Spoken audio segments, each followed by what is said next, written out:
बेटा जवान हुआ, अम्मा ने क्या कहा? जैसी बेटे जवानी की दहलीज पे कदम रखते हैं, माँ कहती है चांद सी दुल्हन लानी है। मैं समझता हूं हर माँ की कहानी ये होगी, क्योंकि हर माँ अपने लाल से बेपनाह प्यार करती है। मैं कहूं कि मोहम्मद रजा भाई की माँ प्यार करती है, सिर्फ ये गलत होगा। मेरी माँ प्यार करती है, सिर्फ ये भी गलत होगा। आपकी माँ प्यार करती है, सिर्फ ये गलत होगा। हर माँ का एक ख्वाब होता है, मेरा लाल जवान हो, सेहरा पहने, दुल्हन चांद सी मैं ढूंढ के लाऊं। मुझे तो हैरत होती है ना, जब बहुएं आके शिकायत करती, मौलवी साहब कोई तावीज होगा जिससे मेरी बहू का लड़ना खत्म हो जाए। तो मैं कुछ देर सोचता हूं कि इसे ये हो क्या गया है, शिकायत कौन सी लेके आई है, पूछो बात क्या हो गई। तो एक सीधी बात कहती है, पता नहीं मेरी सास को जलन होती है मुझसे। ये एक एक बेटा मेरी बात कान खोल के सुन ले और याद रखिएगा, अगर एक रात के जलसे से जन्नत मिलती ना तो हुसैन 72 गर्दनें नहीं कटवाते करबला में। ये भी कान खोल के सुन लीजिए, अगर जन्नत इतनी सस्ती होती ना तो फिर करबला में हुसैन ने 71 लाशें नहीं उठाई होती। महंगी है जन्नत, उसे बचा के रखना जरूरी है, बचा के रखना जरूरी है। जब आके ये शिकायत की जाती है ना कि मेरी सास मुझसे जलती है, मेरा एक सवाल हर बहू से है, तुझे पता है तुझे कितनी हसरतों से लाई है?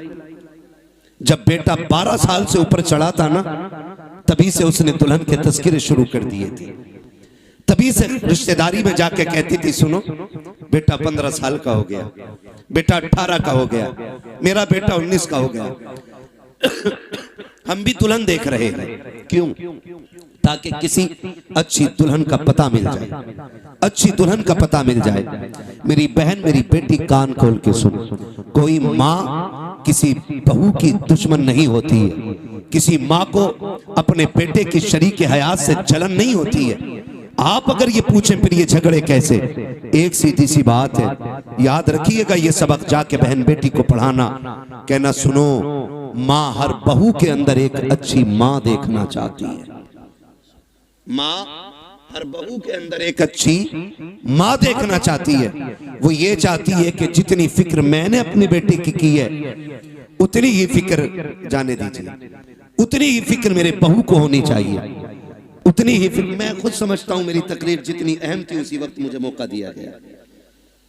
मुझे खुद भी पता है मुझे इस वक्त मौका देने का मतलब यह है कि तकरीर इतनी जरूरी नहीं है। बस ये है जो लोग बाहर से आए, मुझे पता है मैं उनके लिए बोल रहा हूं।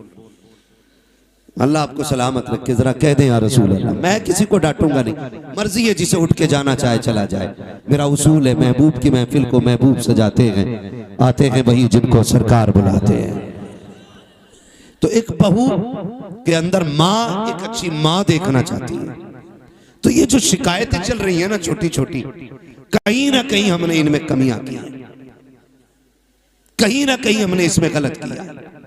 जब हम आए हुजूर के लिए थे तो जिंदगी किसके लिए जी रहे हैं? एक सुन्नत अदा करने के लिए कितने गुनाह करते हैं, बेहिसाब।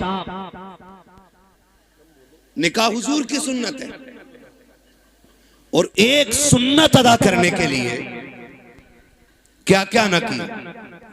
अगर हम आगाज करें जिंदगी का, खुदा सबके बेटों को जवानी दे, बड़ी बात है, इसलिए कि बेटे के सर पे सेहरा देखना ये माँ का सबसे बड़ा ख्वाब है।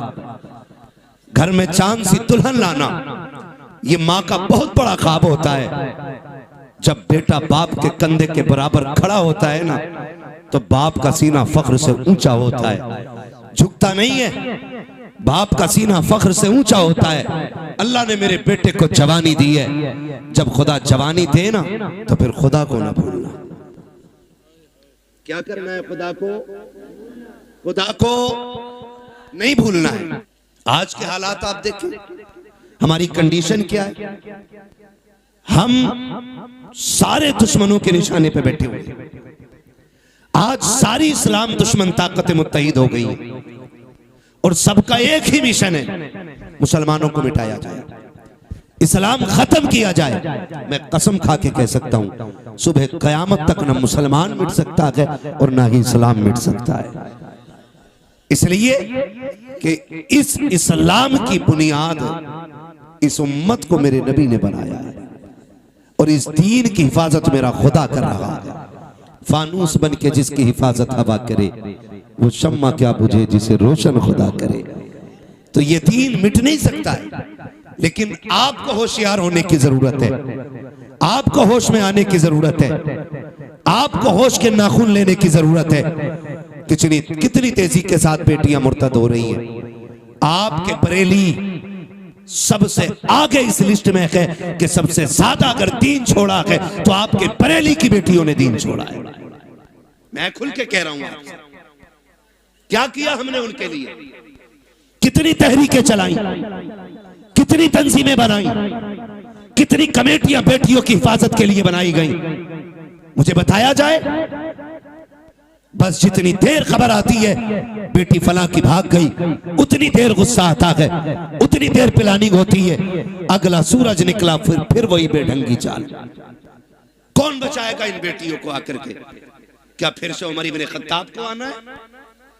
क्या फिर से शेर खुदा को आना है? क्या फिर कोई सलाहुद्दीन आएगा? क्या फिर कोई मोहम्मद बिन कासिम आएगा? क्या फिर से किसी खालिद बिन वलीद को आना है? नहीं, जिनको आना था आ चुके। अब या तो तुझे खालिद बिन वलीद बनना है या मुझे खालिद बिन वलीद बनना है। ये बात कान खोल के सुन लीजिए। मुझे नारों की जरूरत नहीं, तुम्हारी वाह की जरूरत नहीं। मेरा उसूल है, मैं आईना को दिखाऊंगा दाग चेहरे के, जिसे खराब लगे सामने से हट जाए। हमें फैसले करने पड़ेंगे, हमें जजमेंट लेना पड़ेगा, यहां बैठ करके ये इत्तेफाक राय करना पड़ेगा कि बेटियों को बचाना कैसे। किसी की एक गई, एक के जाने से कोई फर्क नहीं पड़ता है।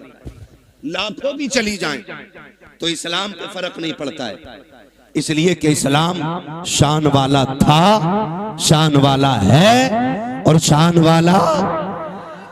वाला तकलीफ कब होती है? जब वो किसी गैर के बिस्तर पे बैठ के कहती है मैं अब्दुर्रहमान की बेटी हूं, मेरा नाम फातिमा है, तब दिल धड़कना छोड़ देता है। तब जी में आता है ये नाम लेने से पहले इसकी जबान कट क्यों नहीं गई। हमें सोचना पड़ेगा हम कर क्या रहे हैं। आबादी कम है हमारी, तादाद कम है हमारी, मुझे बताओ पैसा कम है हमारे पास। हमारे पास जितना पैसा आया हमने या तो प्लॉट खरीदे या होटल बनाए या हमने बिजनेस आगे बढ़ाया, लेकिन कौम के फ्यूचर के बारे में किसी ने नहीं सोचा। मुखालफत नहीं करता मोहम्मद रजा भाई, हर बस्ती में कई मदरसे हैं, होने चाहिए, हर इलाके में खानकाह है, होनी चाहिए, लेकिन मुझे पता तो सही जिस इलाके में कई मदरसे हैं, खानकाहें हैं, मज़ारात हैं, उन इलाकों में इस्लाम की शहजादियों की तालीम हासिल करने के लिए एक अच्छा इदारा क्यों नहीं है, अच्छे स्कूल क्यों नहीं है। हम तो कहते हैं बेटियों को IAS बनाएंगे, बनाओ तुम्हारी मर्जी है, IPS बनाओ तुम्हारी मर्जी है, MBBS बनाओ तुम्हारी मर्जी है, लेकिन तालीम के नाम पे ये जो नंगा नाच हो रहा है इसे रोकना पड़ेगा, इसे रोकना पड़ेगा। ये रुकेगा कैसे? खुदा की कसम, जिस तरह तुमने मदरसों के लिए चंदे किए हैं, मज़ारों के लिए चंदे किए हैं, इसी तरह कौम की बेटियों के लिए, स्कूलों के लिए चंदे करो और ऐसे स्कूल बनाओ जिसमें पढ़ने वाली भी बेटी हो, पढ़ाने वाली भी बेटी। ये कौन बनाएगा? ये कौन बनाएगा? क्या कोई आएगा? और नहीं, मैं सच कहता हूं, 3 चीजों से बेटियां हमारे हाथ से गई। नंबर 1 ऑनलाइन पढ़ाई, इसने बेटियां छीन ली। नंबर 2 ट्यूशन, इसने बेटी छीन ली। नंबर 3 शादियों के बढ़ते खर्चे, इन्होंने बेटियां छीन ली। और ये कितनी कसरत से हमारे बीच में, ये खुद फैसला करें हम लोग। जब तक ऑनलाइन पढ़ाई नहीं थी, किसी को रजाई में छुप के मोबाइल चलाने की इजाजत नहीं थी। जब से ऑनलाइन तालीम आई, बाप की मजबूरी बन गई। ऑनलाइन छोटे फोन पे नहीं हो सकती है, बड़े फोनों पे। और रह गई ट्यूशन के तमाशे, तो आप सोशल मीडिया पे सर्च करें हमारी बेटियों का किस तरह इस्तेमाल हो रहा है, किस तरह उन्हें छेड़ा जाता है। मैं आपकी बेटी पे एतराज नहीं कर सकता, मैं कहता हूं आपकी बेटी शरीफ होगी, लेकिन जहां जाके बैठ रही है वहां तो सारे शरीफ नहीं है, वहां तो सारे शरीफ नहीं है। और इस तरह मिजाज बनाया गया, 2 लड़कों के बीच में एक लड़की बैठाई जाती है। और अब्बा कह रहा शुक्र है बेटी आईएएस हो रही है, बेटी आईपीएस हो रही है। मैंने पहले कहा मैं तालीम का मुखालिफ नहीं, तरीक़े तालीम का मुखालिफ हूं। जिस तरीके से बेटियां पढ़ाई जा रही हैं, हम अपनी कौम को एक स्कूल न दे सके, एक कॉलेज न दे सके जिसमें पढ़ने वाली भी बेटी होती, पढ़ाने वाली भी बेटी होती। आए दिन तमाशे होते रहते हैं। कोई कहता मौलाना कुछ करो, क्या करना है? फला स्कूल के बाहर बच्चियों का नकाब उतरवा दिया गया, फला स्कूल के बाहर दुपट्टे उतरवा दिए गए। मैंने कहा मौलवी अकेला क्या करेगा? जब तक कौम जिम्मेदारी नहीं संभालेगी, एक मौलवी क्या क्या करेगा? जलसे भी संभाले, मदरसे भी संभाले, मस्जिदें भी संभाले, खानकाहें भी संभाले, महफिलें भी संभाले, इलाके भी संभाले, जिम्मेदारी स्कूलों की भी। मौलवियों के सर डालना चाहते हो, निकलो कमाई के चक्कर से, थोड़ा सा आगे बढ़ के ऐसे स्कूल बना दो ताकि किसी की जरूरत ना हो, कोई तेरी बेटी का नकाब उतार सके, कोई उसके सर से दुपट्टा उतार सके। उससे कह दो बेटी भी हमारी है, स्कूल भी हमारा है, तालीम जो भी होगी कनीज़े फातिमा ज़हरा बना के बेटी पढ़ाई जाए।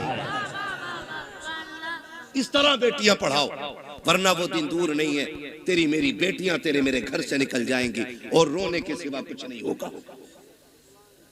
और ये बेटियां जो हाथों से निकल गई, इसकी सबसे बड़ी वजह है बाप और भाइयों का नशेड़ी और शराबी होना। सुन लो कान खोल करके, मुझे मतलब नहीं है दोबारा बुलाया जाए या ना बुलाया जाए, ये सबसे बड़ी वजह है। जब बाप या भाई शराब के नशे में धुत पड़ा रहेगा तो घरों की रखवाली कौन करेगा? हम कहां गिर गए? पार्टी के नाम पे शराब, दोस्तों की दावत के नाम पे शराब, बिजनेस में फायदा हो गया उसके नाम पे शराब। अब तो शादियों में शराब चलने लगी। किसकी नजर लगी इस कौम मुस्लिम को? मैं पूछना चाहता हूं, किसकी नजर खा गई कि हमारी कौम तबाही की तरफ जा रही है? हुआ क्या है हमें? खुदारा संभालो अपनी नस्लों को, वरना मुसलमान कहते हुए गैरत आएगी। डॉक्टर इकबाल ने बहुत पहले कहा था, यूं तो सैयद भी हो, मिर्जा भी हो, अफगान भी हो, तुम सभी कुछ हो, बताओ कि मुसलमान भी हो। आज कौन सा झगड़ा नहीं है? कोई कह रहा मैं पठान हूं, कोई कह रहा मैं अंसारी हूं, कोई कह रहा मैं शेख हूं। यही झगड़े रह गए थे, कोई दूसरा काम नहीं बचाता। ओ भाई सुन कान खोल करके, किसी पठान को कोई अजमत और रिफत हासिल नहीं है, किसी खसाब को कोई अजमत हासिल नहीं है। खुदा की कसम, अल्लाह के नजदीक सबसे ज्यादा इज्जत वाला वो होता है जो सबसे ज्यादा तकवे वाला होता है। अगर नाज करना है, सजदों की कसरत पे नाज करो, कुरान की तिलावत पे नाज करो, अपने आप को देखो, मुहासबा करो, आईने के आगे खड़ा कर और पूछ तो सकी कितनी रातें ऐसी गुजरी है जिसमें तुमने खुदा को मनाया है, कितनी रातें ऐसी गुजरी है जिसमें रब को राजी किया है। अगर एक रात भी ऐसी नहीं है तो हंसने का मौका नहीं है, खुश होने का मौका नहीं है।